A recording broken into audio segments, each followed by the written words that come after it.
Добро утро, почитувани гледачи. Добре ни дојдовте и во денешното ново издание на емисијата Фактор здравје. Кивање без престан, затнат нос што тече, солзење во очите, чешање на лицето, некогаш и замор, главоболка, намалена концентрација, притисок во лицето. За некого ова не е вирус, туку едноставно секојдневие со кое живеат со години. Алергискиот ринитис е најчестото хронична состојба на денешницата, но честопати многу потценувана. Што представува, која е симптоматологијата, како се поставува дијагнозата, каков е третманот и како да се контролираат овие симптоми. На оваа тема утрово разговараме со доктор Билјана Трифуновска, специјалист по уво, нос и грло од Поликлиника Битпазар, здравствен дом Скопје. Добро утро, доктор Билјана, и добре ни дојдовте во Фактор здравје. Добро утро. Ви благодарам повторно на поканата. Секогаш ми е чест и задоволство да присуствувам во Фактор здравје. Така, и нас ни е драго кога сте овде заедно со нас за да упатите совети и препораки до нашите редовни гледачи кои што не следат секојдневно. Симптомите ги набројав и ги споменав на почеток. Во пресрет на сезоната на алергиите, алергискиот ринитис некако почнува ли веќе и во овој период и како се манифестира и што представува? Да, баш така. Сега сме во екот односно во почеток на сезоната на алергиски ринити. Многу порано ни започнува, некаде ни е више трета недела каде што имаме пациенти со симптоми на алергиски ринитис. Тоа се должи во последните неколку години на се по глобалното затоплување, односно се потоплото време кое што го имаме и кратките зимски месеци и периоди. Алергискиот ринитис представува еден глобален проблем, се заболување при поголема инциденца, односно присуство во развиените земји, каде што имаме некаде зафаќа 10 до 20% од вкупната популација. Некои европски студии иницира на фактот дека самото алергиско заболување, односно болест, особено ни се зголеми последните 2 децении. Дали тоа поради брзиот индустријски развој, современа технологија, загадениот воздух кој што го имаме, последните 2 децении, како во европските земји, светските и во нашата земја, бележиме пораст на пациенти со алергиски ринит. Интересно е дека кога ни доаѓаат пациентите, дури и на да кажеме,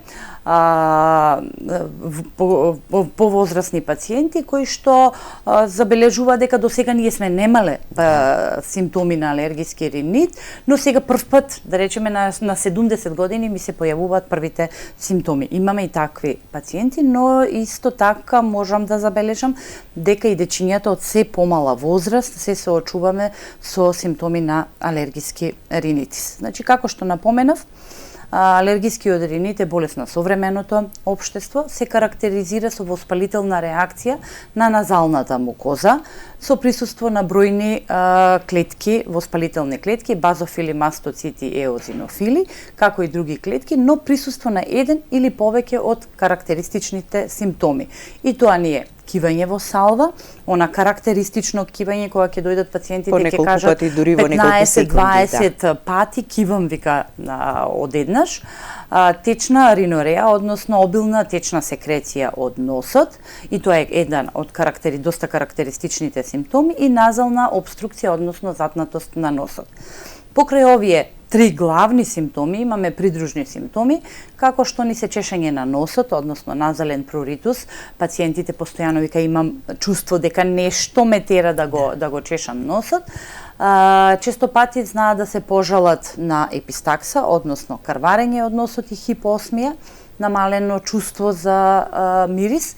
И придружните симптоми често пати знаат алергискиот ринит доста да биде придружуван со очни симптоми, како што се чешање на очите, солзење на очите, дури една карактеристична црвена пребоеност на долниот дел на белката. Да, дали некогаш е присутен и заморот, и главоболката, намалената концентрација, и затоа велиме дека не е само течење на носот и затнатост на носот. Сите овие симптоми предизвикуваат, зависно од тежината на клиничката слика и самата експресија на овие симптоми, кај пациентите предизвикува замор, губење на концентрација, намалена работна способност, и тоа се главните импакт фактори каде што ние, значи тоа се смета за една сериозна закана, затоа што самиот човек не е продуктивен. Не е продуктивен на работното место, не е сконцентриран, исто така не е продуктивен и дома, и поради, значи, постојаната и зависно од тежината на самите симптоми, и самиот алергиски ринит се дели во групата според тежината на симптомите во лесна, средна и тешка група, каде што во средно тешка и тешка група пациентите се буквално невозможени да си ги вршат секојдневните обврски, затоа што покрај отокот кој што се случува во носот, намален е протокот на воздух низ носот, и самото тоа помал доток на кислород во мозокот. Така. Ќе погледнеме блок реклами, па продолжуваме со разговорот. Останете со нас до самиот крај. Повелете, јавете се и поставете прашање.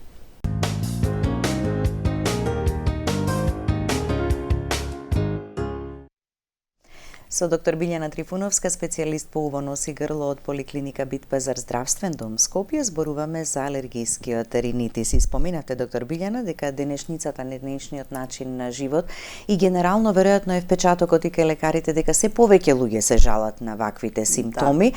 Загадениот воздух, да, од една страна, меѓутоа климатизирани простори, затворени простори, се помала изложеност на природни микроорганизми. Си влијае ли сето тоа? Генетиката и се поголем број деца страдаат од ваков проблем? Да, тоа се тие, да кажеме, провоцирачки или ризик фактори, кои што се доста битни. Првенствено се спомнува средината, она се што не обкружува. Знаеме дека последните неколку години кај нас екстремно е загаден воздухот, и следствено на тоа ние имаме изголемен број на пациенти кои што се жалат од алергиски ринитис. Не само алергискиот ринитис како, да кажеме, едно системско заболување, затоа што горните и долните дишни патишта нас не се поврзани во единствен дишен пат. Носната лигавица ни е првото место каде што се врши одбраната, значи првиот контакт со сите, не само алергените, туку се бактериите, вирусите, сите штетни честички, првиот контакт го остваруваат со носната лигавица. Тука имаме една имунолошка реакција или одбрана, тие имуноглобулини кои што ни се одговорни за првиот контакт, затоа што не се што стига во контакт со нашата лигавица преку носот и устата, следствено тоа треба да предизвика болест. Не, тука не е одбраната, но загадениот воздух, современиот начин, брзиот начин на живот, се помалото време кое што го одвојуваме за нас, за прошетка во природа на чист воздух, придонесува да имаме константно, односно хронично оштетување на назалната мукоза. Назалната мукоза, слузницата во носот, ја губи својата одбрамбена основна физиолошка функција, затоа што носната лигавица има неколку функции. Првенствено е заштитната, втората е за спроведување на протокот на воздух. Имаме респираторната функција. Делува како затоплувач на воздухот и навлажнувач, кој што воздухот од горните партии стига во долните партии. Значи, меѓу сите тие функции, главната ни е заштитната функција. И она со хроничното иритирање на слузницата ја губи својата функција, ја губи заштитната улога, се повеќе имаме и дечиња и повозрасни со и бактериски и вирусни, но и алергиски ринити.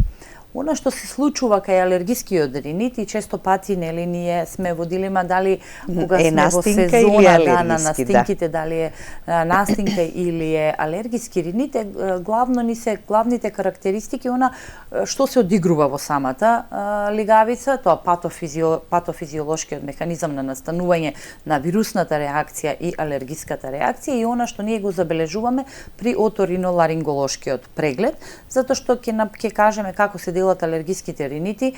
Имаме пациенти кои што се зажалат цела година на алергиска реакција, и она нас што ни е битно е главниот преглед кој што го правиме. тоа е една смерница да одредиме дали се работи за алергиски и дали се работи за вирусен ринитис. На почеток воспалението ни почнува како една реакција, да кажеме, дали е тоа на вирусни партикули, дали е на алергени, но алергиската реакција ни се одвива на еден поинаков механизам, затоа што самиот имун систем, нашиот имун систем е одреден да не штити од одредени бактерии, вируси, штитни честички. Тука алергиската реакција се одвива спротивно на она што треба. Значи, различно делува и различно реагира. Се јавува, се откочува еден механизам кој што води низа на реакции за да дојде до ослободување на тие медиаторски клетки, тие цитокини кои што се одговорни за една алергиска реакција и следствено на тоа да имаме една обилна назална секреција, значи течење на носот, назална обструкција или конгестија, затнатост на носот, чешање, хиперемијата која што самата лигавица ја предизвикува и она што е битно, имаме оток во самата носна лигавица, кој што понатака, зависно колку трае, колку се долго траат симптомите, кај нас ни се надоврзуваат и попратни заболувања, како што се синузитите, кај дечињата многу често, па и кај возрастните ги имаме серозните отити, кога самото уво ни се полни позади со течност, така да алергискиот ринит представува сериозно заболување, кое што па ни имплицира понатака нели ни се накалемуваат или пак се накалемуваат други заболувања. И затоа е важен прегледот од специјалист по уво-нос-и-грло, така ќе исклучите дали станува збор за алергиски ринит, синузит, проблеми со увото, се влошува ли астмата? Се влошува, да. Обично пациентите во 60 до 70% со алергиски ринит се има присутна и астма, односно реакција на долните дишни патишта и особено кога имаме сезона на алергиски ринити се влошува и состојбата со астмата. Така, сезонски и целогодишен. Така ја можеме да ја направиме поделбата, која е разликата меѓу едниот и другиот, изложеноста на алергените кои што се при експозицијата на алергени зависи и време траењето. Може да биде сезонски, значи кога имаме сезонска експозиција на алергени, тоа се тие инхалативните алергени, најчесто присутни во нашето поднебје се алергените, поленските алергени, односно тоа не се тие поленски алергиски ринити, значи полен, трева, бреза, липа, амброзијата последно време доста честа, тоа се тие инхалативни, односно ги имаме кога се стоплува времето, разеленува природата, почнува цветањето на одредени дрвја, понатака доста често од тревите, и сега имаме, зависно од сезоната и зависно од месецот, имаме одредени алергени кои што ни се присутни во воздухот и сензибилизацијата е различна кај пациентите. Тоа се обично ни се јавуваат во пролетните месеци, значи порано ни беа стрикно баш пролетните, април, мај, крајот на март, април, мај, сега гледаме дека започнува многу порано. Дури некаде средината на февруари, 15 февруари, почна пациентите да доаѓаат во амбуланта со, се жалат на симптоми за алергиски ринитис. И имаме повторно, некаде од септември, имаме уште една епизода на алергиски ринитис. Значи има пациенти кои што само се јавуваат симптоми стрикно во септември. Целогодишниот алергиски ринит се јавува кај пациенти кои што постојано се изложени на алергиски експозиција на алергени. Тоа се најчесто домашната прашина, дерматофагоидите, многу често, секрети од инсекти и епител од маче или куче, кои што предизвикуваат целогодишна алергиска реакција и имаме уште една помала група, тоа ни се професионалните алергиски реакции, кај пациенти кои што се професионално изложени на експозиција од алергени никел, кобалт, хром, зависно од видот на работното место. Она што е интересно кај сезонскиот алергиски ринит, доминантно од симптомите ни е течењето на носот, значи една обилна течна секреција од носот и кивањето во салва, многу поретко ни е назалната обструкција. додека кај перинеалниот, односно целогодишниот, доминантни симптоми ни се назалната конгестија и обструкција. Таа трае најмалку затнатоста на носот. Да. И хроничното присуство на симптоми. Симптомите може да бидат во помала или поголема мера изразени, но постојано ние ги имаме. Кај тие пациенти имаме една хронична иритација на лигавицата на носот. И тие знаат често да речат ми се затна одеднаш носот, така и велиме ќе настинувам.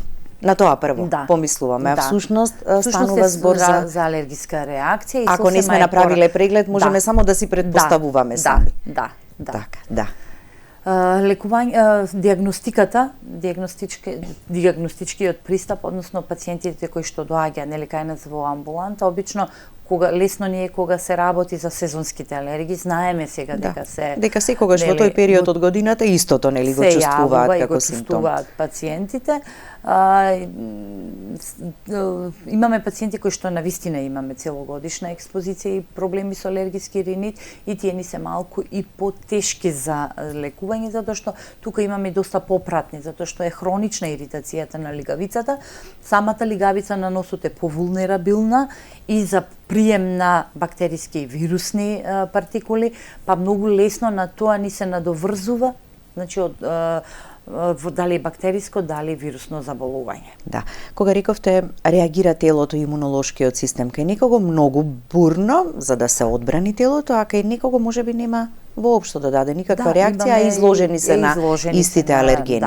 Да, токму така, индивидуална е реакцијата, како што ние индивидуално реагираме на сите заболувања, се зависи од имунолошкиот статус на организмот и она колку е имунолошкиот посилен, реакцијата е помалку изразена, колку што е послаб имунолошкиот систем, толку се поизразени симптомите. Имаме пациенти кои што да имаме позитивни алерготестови, но они не реагираат со толкава бурна реакција, но имаме пациенти кај што буквално на самата појава на алерген, дали е тоа поленски, дали е тоа во природата алергени или домашна прашина, реагираат со бурна реакција, се е тоа од имунолошкиот статус на организмот и едноставно како се развивал тој модел во детскиот организам, како понатака се развива имунолошкиот систем. Тука многу битно е, како што рековме, факторите и од околината, но и генетскиот фактор.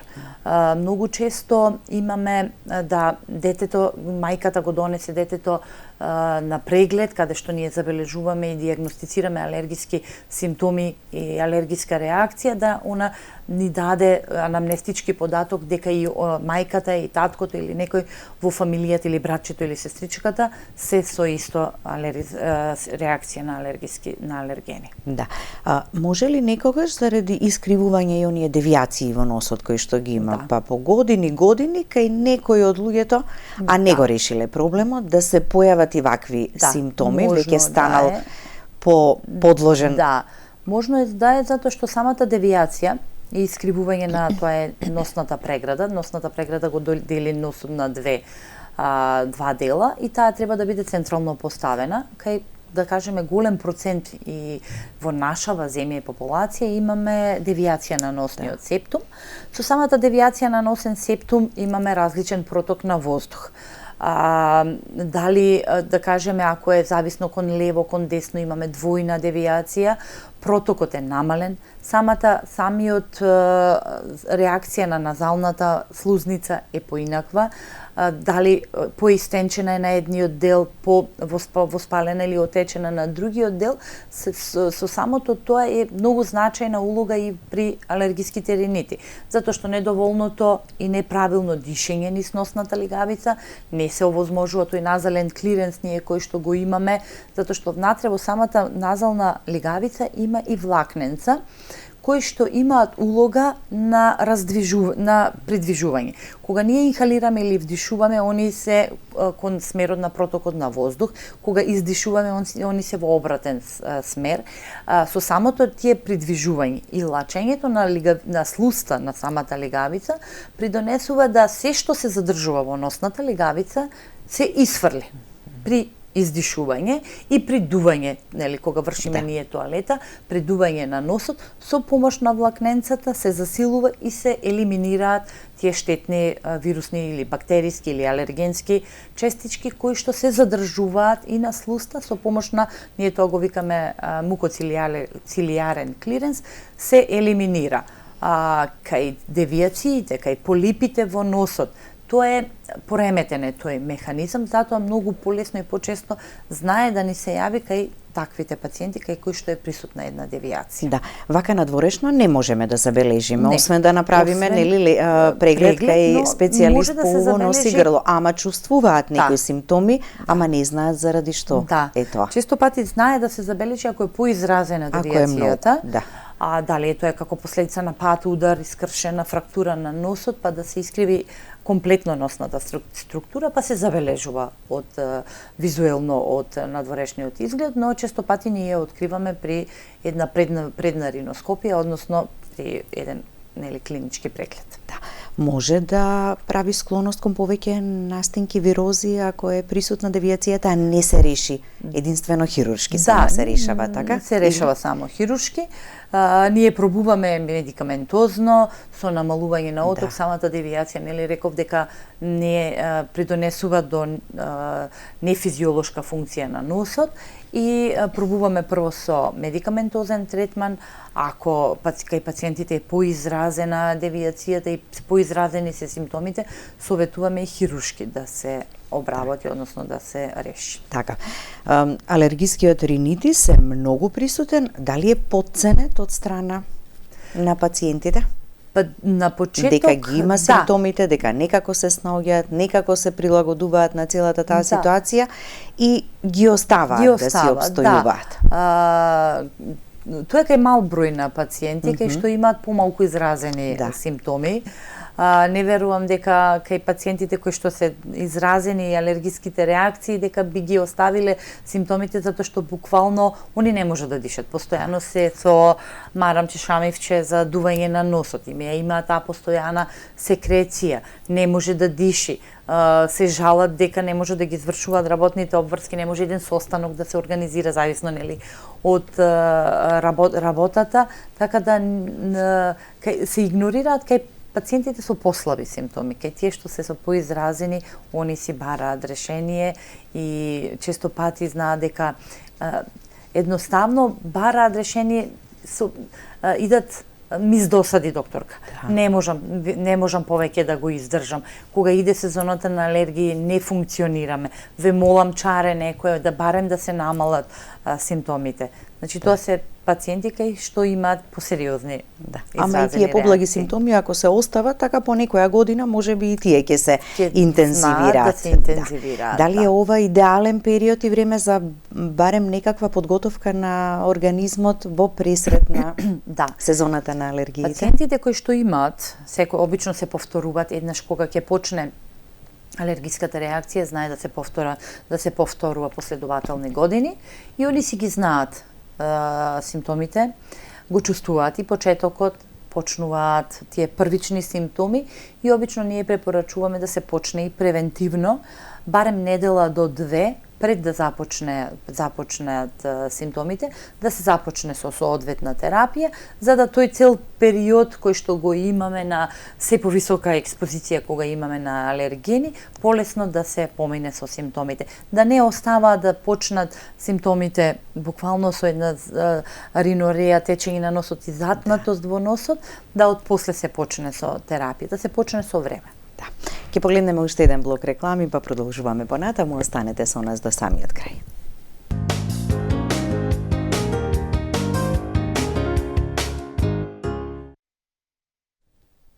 Продолжуваме со разговорот во студиото и го искористивме моментот на рекламите уште за нешто вака да проговориме што би сакале да го кажеме во емисија и го споменавте не е се алергиски ринит ако изреагирате во некоја ситуација. Еве затнувањето на носот. Од Да. нигде никаде ви се затнува во моментот носот. Да, имаме Што може тоа да значи некогаш? Имаме и плюс клинички ентитети, подгрупи на алергиска, да речеме, на тоа го викаме ние ринитис. Под самиот ентитет ринитис имаме неколку заболувања, меѓу кои е алергискиот ринитис, основната катарална воспалителна реакција Да. ни е ринитис, но имаме еден посебен ентитет, тоа е ринитис вазомоторика, која што се случува кај одредена група на пациенти. Не е алергиска реакција, но е многу слична на алергиската реакција. Знае иританс да биде топол или ладен воздух. Остри мириси, силни јаки мириси. Некои пациенти кажуваат доволно ми е да помирисам јак парфем да започне една таква реакција. Ленор, омекнувачите кои што се користат, одредени мириси Нешто кои што што ви знае да иритира. изиритира, започнува една реакција, таа не е алергиска реакција, но е многу слична.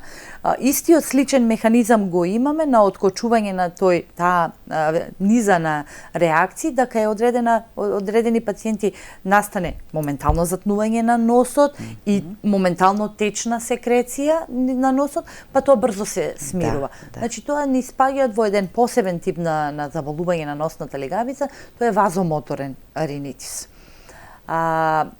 Ние ги диференцијално диагностички, кога веќе нели ќе се дојде на преглед, така и диагностичките процедури кои што се преземаат. кои што ние ги гледаме, карактеристично ние прво прегледот ни започнува со една добра земена анамнеза, кога пациентот ни кажува, испрашуваме кога се јавуваат симптомите, во кој период се јавуваат, дали се поврзани со одредени иритативни ситуации, да е прошеткана во природа, да е во затворен простор, во контакт со одредени материи, кога се појавуваат, колку често се појавуваат, дали има генетска предиспозиција. Сите тие податоци нас ни се битни да воспоставиме првично насока на каде ќе ни се движи поставувањето на диагнозата.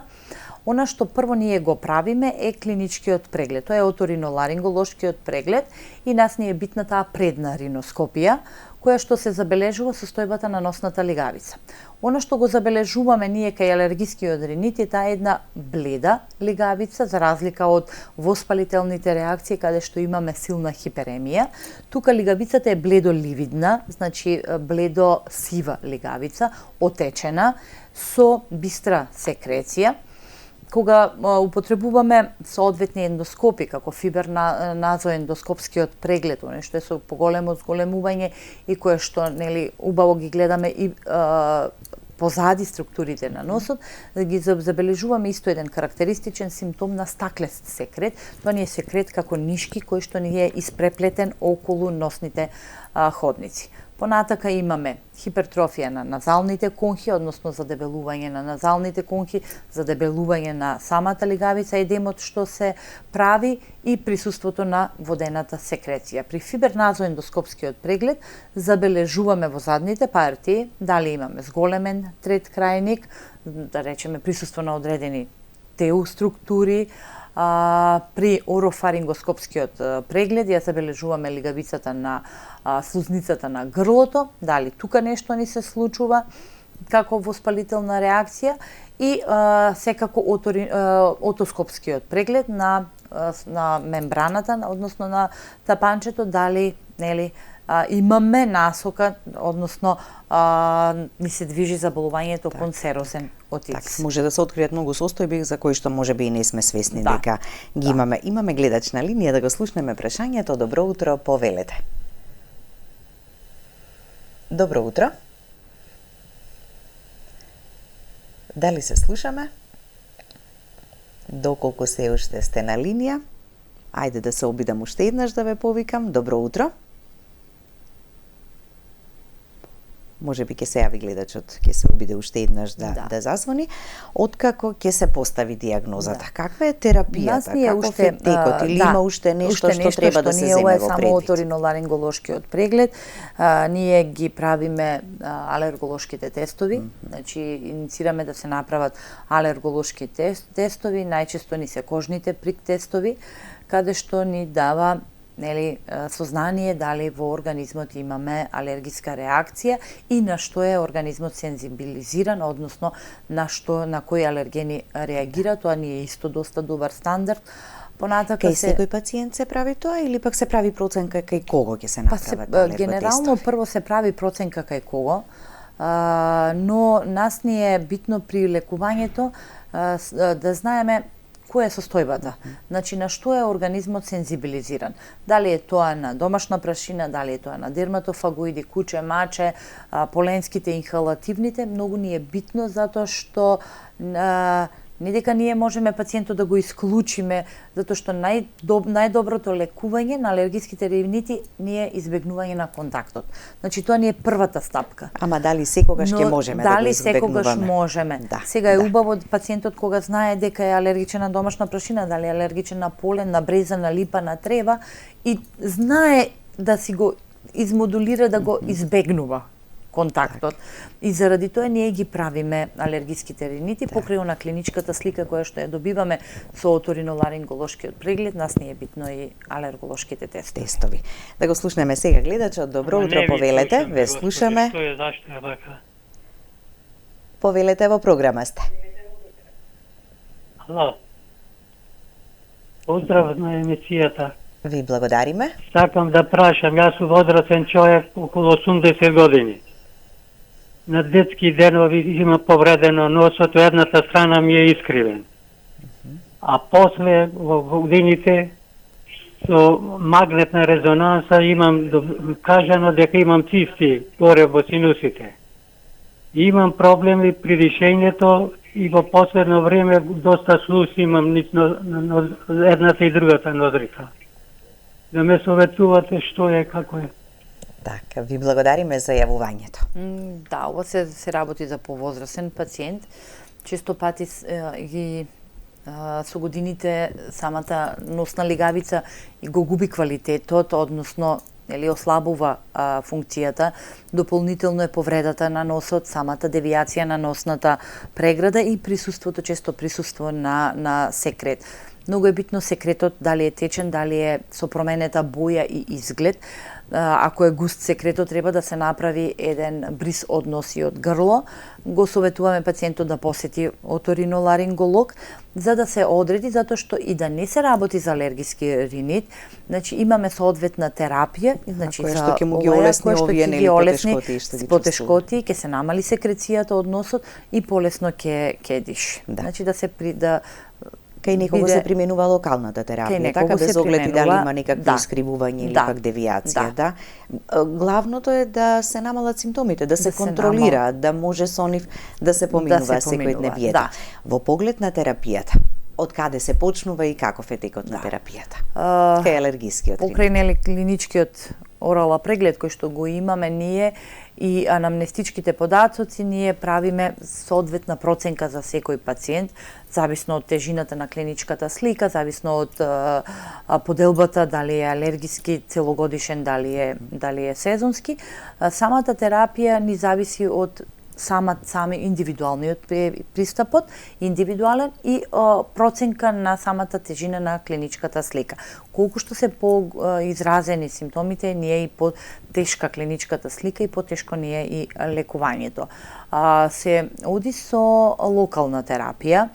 Тоа се прва линија на терапија се назалните кортикостероиди, тоа се спречињата во нос кои што делуваат антиалергиски, го намалуваат отокот на самата носна легавица. Втора линија ни се антихистаминиците, тоа се таблетките, оралните антихистаминици, кои што се земаат перос преку уста, но сега имаме и посовремена терапија, односно спречиња, кои што ни се комбинација на назален кортикостероид и антихистаминик, кои што делуваат Да не мора поединечно да ги добро, земат. да, локално, се намалуваат симптомите, локалните симптоми и нема потреба да се зема и орален антихистаминик. Се зависи од тежината на клиничката слика и изразеноста на симптомите. Ако се поизразени, ние проценуваме дека треба да се оди, нели, и со орални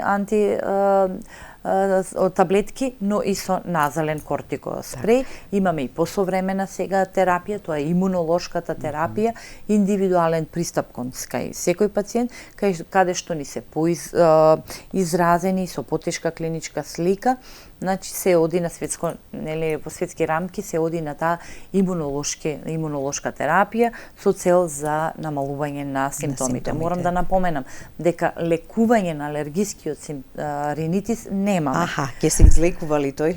Па нема да се излекува. Тоа е главната, тоа е главната, значи поента на лекувањето. Ние кажуваме на пациентите дека лек магичен за алергиски ринит немаме, но сите овие лекови кои што ги ординираме се за намалување на симптомите и олеснување на симптомите. Симптомите да исчезнат нема да исчезнат, но можеме да ги ставиме под контрола. Така, само во 2-3 реченици на самиот крај.